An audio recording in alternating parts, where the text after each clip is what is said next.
Le Conseil des ministres a tenu sa séance hebdomadaire ce jour, mercredi 27 juillet 2016, sous la présidence de Monsieur le Président de la République, chef de l'État, chef du gouvernement. Plusieurs projets de décret et plusieurs communications ont été examinés. Je vais donc vous rendre compte, vous faire le point de presse en 8 éléments. Le premier, il s'agit d'un projet de restructuration de la carte universitaire publique de notre pays.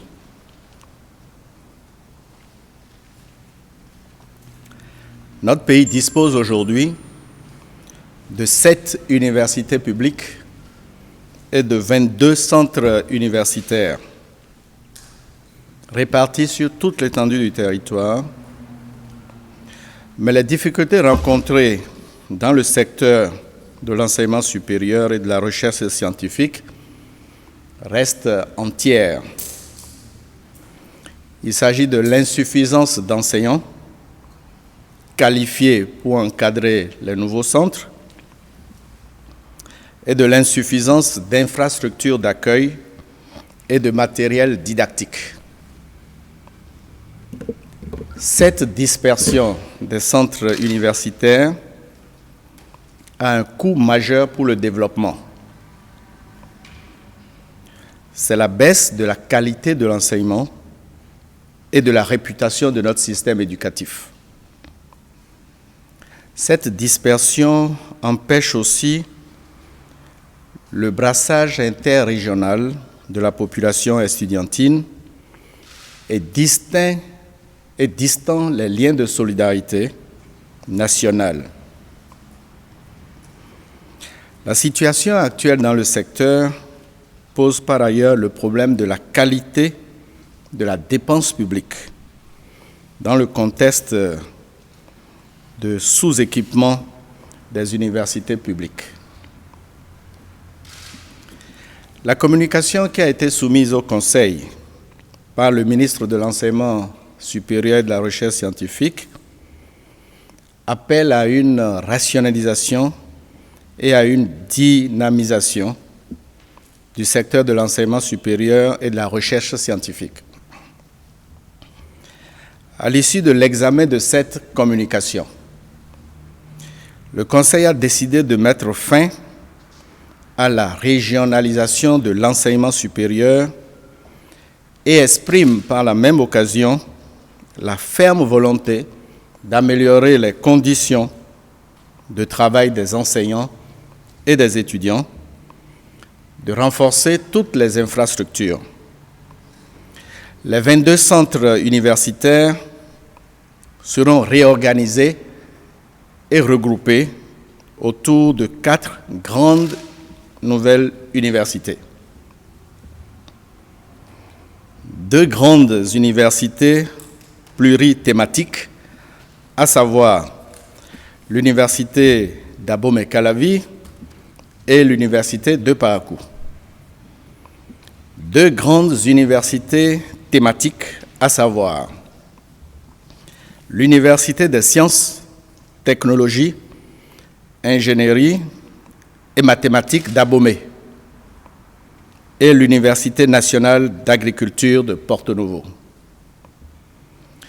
Le Conseil a souligné l'impérieuse nécessité de relever les défis relatifs à la gestion des flux, à la qualité de l'enseignement, à la promotion de la recherche scientifique et de l'innovation et à l'employabilité des diplômés. Pour soutenir la mise en œuvre de la nouvelle carte universitaire publique, le Conseil a décidé de mettre en place un programme spécial de financement du développement de l'enseignement supérieur dans notre pays. Ce sera dans le budget 2017. Deuxième point, la préparation des réformes dans le secteur de la santé. L'état des lieux du secteur de la santé révèle un certain nombre de dysfonctionnements, au nombre desquels il convient de citer la mauvaise gouvernance et l'enracinement de la corruption dans le secteur, la répartition déséquilibrée des ressources et leur mauvaise utilisation, l'absence de reconnaissance du mérite et la politisation à outrance, la faible mobilisation des ressources humaines qualifiées de la diaspora, l'absence de dynamique tendant vers la réforme hospitalière, la prolifération des faux médicaments et j'en passe. Le diagnostic peu reluisant du secteur de la santé impose sa réorganisation et en profondeur. Cet impératif impose une réflexion stratégique. Le Conseil a fait l'option de la mise en place d'une commission technique de 13 membres pour proposer les orientations stratégiques de la réforme et assurer le suivi de la mise en œuvre. Cette commission dispose de 60 jours pour déposer son rapport. Le Conseil a pris un décret portant création et fonctionnement de la commission technique chargée de la réforme du secteur de la santé. Troisième point, le financement d'un certain nombre d'infrastructures routières. Le Conseil des ministres a autorisé le ministre de l'Économie et des Finances à contracter un prêt bancaire d'environ 29,5 milliards de francs CFA à de meilleures conditions en vue de permettre à la société Ebomaf de poursuivre les travaux de réhabilitation de la route Komé-Lokossa-Dogbo et de la bretelle Zonghwe à Tiémé, frontière du Togo. Les fonds nécessaires pour le déplacement des réseaux et l'indemnisation des personnes affectées par le projet de réhabilitation n'avaient pas été prévus, mais le gouvernement décide d'autoriser le déblocage de ces ressources ou des ressources correspondantes. Le Conseil a autorisé le ministre de l'Économie et des Finances à accorder la garantie autonome de l'État à l'entreprise Ebomaf dans le cadre du préfinancement des travaux d'aménagement et de bitumage des axes routiers Missessinto, Zinvier, Sedjedenou, Zé, Kokokodi Revier Wedo, Kalavipota, d'une longueur totale de 53 km. Cette garantie est destinée à couvrir le crédit bancaire de 64,3 milliards contracté par la société Ebomaf le 22 juillet 2016. Quatrième dossier important, le retour au Bénin des trésors royaux d'Abomey emportés lors de la conquête de novembre 1892. Le Conseil a instruit le ministre des Affaires étrangères et de la Coopération et le ministre du Tourisme et de la Culture à engager les négociations avec les autorités françaises et l'UNESCO pour le retour au Bénin de ces biens culturels. Les deux ministres rechercheront toutes les compétences nationales et étrangères susceptibles de contribuer au recensement approfondi de tous les biens royaux emportés et répartis dans des musées à l'étranger et dans les collections privées. Cinquième dossier. Au titre des questions de gouvernance, le Conseil a examiné les conclusions de 2 missions d'audit ordonnées par le gouvernement. Il s'agit de la mission d'audit des redevances de l'escorte des véhicules d'occasion en transit au cours de la période 2012-avril 2016 et de la mission d'audit auprès de l'autorité de régulation des communications électroniques et de la poste, l'ARCEP. D'abord, le compte rendu de la mission d'audit des redevances de l'escorte des véhicules d'occasion en transit. Cette mission devrait couvrir notamment l'estimation des redevances, la vérification de l'enregistrement de ces recettes dans les livres du Trésor public, la vérification de la répartition et de l'affectation de ces ressources aux différents prestataires, la régularité des opérations de paiement et la réalité des prestations correspondantes. Vérifier également le traitement des montants consignés et la justification du remboursement des cautions aux clients. La société d'exploitation du guichet unique Ségub, vous vous rappelez, a été mandatée par l'État béninois en 2012 pour encaisser les frais d'enlèvement des véhicules en transit au port de Cotonou et pour assurer leur répartition aux différents prestataires. La mission d'audit a révélé de nombreux dysfonctionnements dans l'organisation de la filière et dans la gestion des redevances liées.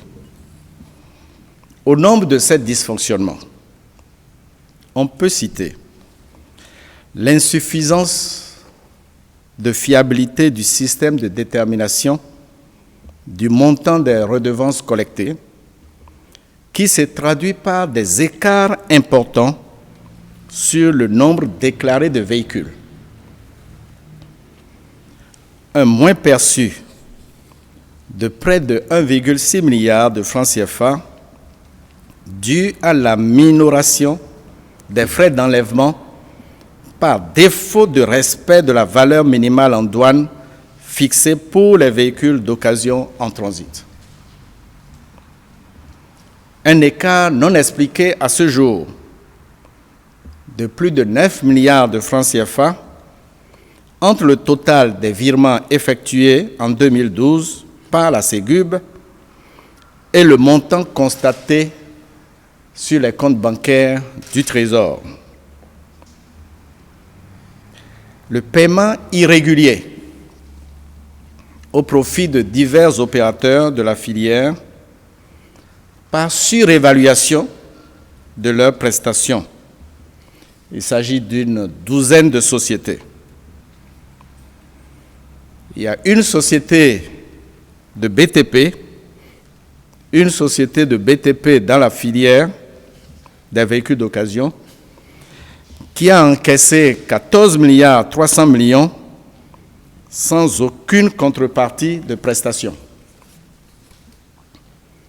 Il y a aussi des manquements graves dans la collecte et la répartition des redevances par la Ségub,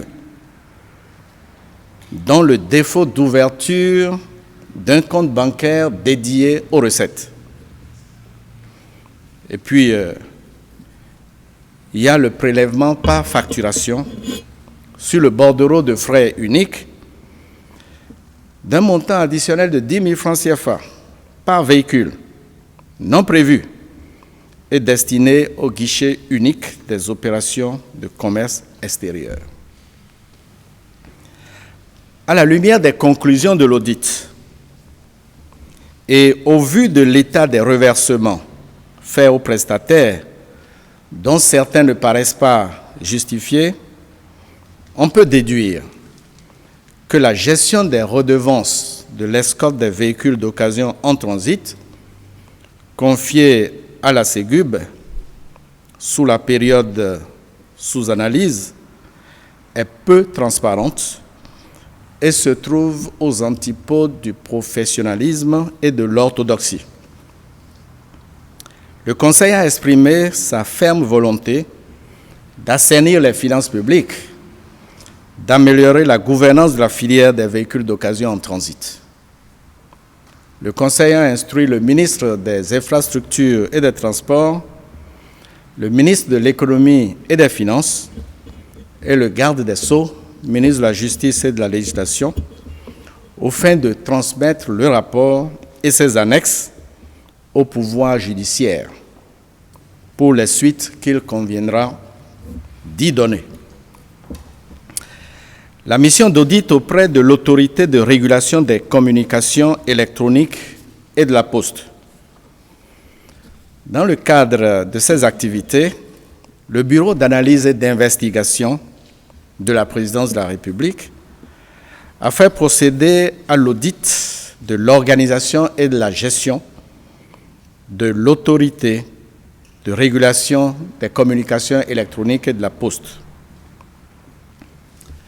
Le rapport à mi-parcours a d'ores et déjà révélé des irrégularités au niveau du mode de nomination et de la gestion de l'ARCEP. 2 décrets de nomination ont été pris en septembre 2014 et un 3e décret de nomination a été pris en décembre 2015, sans respecter les dispositions de la loi du 9 juillet 2014 relative aux communications électroniques et à la Poste. Cette loi fixe les modalités de nomination des membres de l'ARCEP, notamment les profils et la procédure d'appel à candidature. Les 9 membres du Conseil de régulation n'ont pas été nommés conformément aux tests législatifs et réglementaires en la matière. Concernant les rémunérations des membres du Conseil de régulation et du secrétaire exécutif de l'ARCEP, la mission d'audit a constaté qu'elles sont constituées de multiples primes qui ont été fixées par le Conseil de régulation lui-même et non pas un acte réglementaire, ce qui constitue une faute grave. Par ailleurs, l'audit des missions et voyages à l'intérieur comme à l'extérieur du pays fait état de dépenses non conformes, du non-respect du barème des missions et du défaut de production systématique de rapports, toutes choses constituant par ailleurs des fautes graves. Après avoir pris connaissance des premières conclusions du rapport d'audit, le Conseil des ministres a fait observer que l'amélioration de la gouvernance commence d'abord par le respect des tests législatifs et réglementaires. Le Conseil a donc pris un décret abrogeant les 3 décrets de nomination des membres de l'ARCEP et a instruit le ministre de l'économie numérique et de la communication, en relation avec le ministre d'État, secrétaire général de la présidence, à l'effet d'engager la procédure de nomination des membres de l'ARCEP conformément aux tests en vigueur. Dans l'intervalle, le Conseil de régulation sortant liquidera les affaires courantes. 8e dossier. Sur proposition du ministre d'État chargé du plan et du développement, en relation avec le ministre de l'Économie et des Finances, le Conseil a adopté la feuille de route relative à l'élaboration des documents de planification stratégique au Bénin. Les travaux de finalisation du plan d'action du gouvernement, travaux déjà engagés, prendront fin d'ici à début septembre 2016. Les 2 ministres ont été par ailleurs instruits aux fins d'élaborer une nouvelle génération de documents de stratégie de croissance pour la réduction de la pauvreté, document qui doit intégrer les lignes directrices et les axes du plan d'action du gouvernement. D'autres documents de planification stratégique suivront après une évaluation approfondie de la mise en œuvre du document à l'AFIA 2025. Enfin, le Conseil a autorisé l'organisation par le ministre du Travail, de la Fonction publique et des Affaires sociales de la cérémonie officielle de signature de la Charte nationale du dialogue social. Voilà le point qui peut être fait à cet instant concernant le Conseil des ministres de ce jour. À propos de la restructuration de la carte universitaire, à ce jour, notre ministère fait voir que cette université, on a fait de cette thématique déjà, si vous avez l'université d'abonner et faire de pays. D'abord, quand vous avez devenu une thématique de et une université pluridisciplinaire, pourquoi avoir laissé former une équipe qui est bien une université thématique dans le monde de la culture et préférer l'université qui est une université pluridisciplinaire? Non, je crois que il faut que nous soyons tous d'accord que la carte universitaire actuelle pose problème. 22 centres universitaires répartis sur toute l'étendue du territoire, avec 7 universités qui n'ont pas tous de recteur. Parce qu'une université ne choisit pas un recteur au hasard. L'université doit remplir un certain nombre de conditions avant de choisir le recteur. Nous avons 2 universités qui n'ont pas de recteur. Nous avons des universités qui sont de nom parce que les infrastructures ne sont pas encore réalisées. Dans la plupart des universités que nous avons, c'est les mêmes enseignants presque qui passent d'une université à l'autre et ça pose des problèmes de qualité de l'enseignement. Voilà le tableau. Et nous avons besoin de développer les ressources humaines. Donc il faut trouver une formule qui regroupe les centres universitaires actuels et qui les raccroche à des universités. Il y a beaucoup plus d'exigences en matière d'infrastructures universitaires que d'infrastructures dans les centres de santé, dans les centres universitaires. Donc on a regardé la carte et on a fait ce regroupement. Je pense à ce stade-ci, c'est le meilleur regroupement que nous pouvons faire. Bien sûr, 4 grandes universités, 2 universités pluridisciplinaires et 2 universités thématiques. Nous avons le temps d'améliorer les conditions de travail des étudiants et des enseignants. Plus tard, on verra comment la carte évoluera. De toutes les façons, dans 50 ans, ce sera une autre carte. Mais au jour d'aujourd'hui, notre responsabilité, c'est de voir ce qui ne convient pas et de nous engager à améliorer ce qui est là. Puisqu'on ne ferme pas des centres universitaires, on les raccroche, on les regroupe. Je voudrais savoir quand précisément cette nouvelle carte universitaire qui est un projet va entrer en vigueur, si évidemment si le Conseil des ministres a déjà décidé. À la prochaine rentrée. Donc ce n'est pas loin.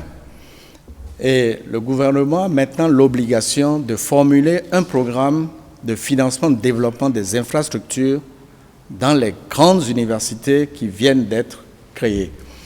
Et ce sera intégré, ce sera un budget pluriannuel et ce sera intégré pour la première année au budget 2017.